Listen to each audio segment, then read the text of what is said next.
আমার লেখা উল্টো রাজা। ভেবেছিলাম লিখব না আর, শক্ত করে কলম ধরে, কিন্তু সে যে আর হলো না উল্টো রাজার কাণ্ড দেখে। রাত্রে তখন ঘুম ছিল না, কি যে করি অনেক ভেবে কলমটাকেই আবার আমি আঁকড়ে ধরি। দেখো যে বিছানা পড়ে আছে অবশ যে জন, মারণ রোগ যে ধরল তাকে, কেমন করে বোঝাই এখন। মায়ের শরীর নয়তো ভালো, গত মাসে 12,000 ওষুধ কিনতেই লেগে গেল।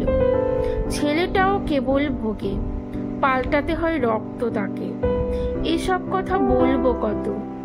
মাসকাবারির ফর্দটা যেই হাতে নিয়ে দেখতে গেলাম, অমনি হঠাৎ আকাশ ফেটে ভীষণ জোরে বাজ পড়ল।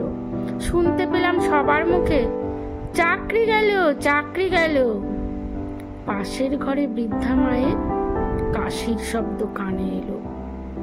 বলল, খোকা ওষুধটা দে, বুকে আমার বড্ড ব্যথা।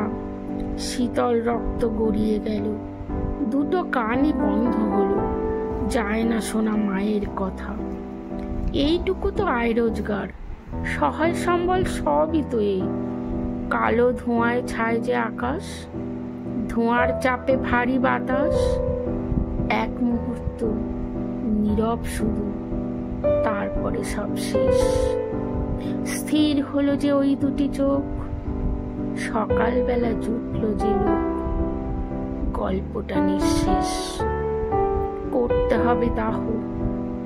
বুঝলে তুমি রাজা, এবার তুমি খুশি তো খুব। ধন্য তুমি, ধন্য তোমার উল্টো রাজা সাজা।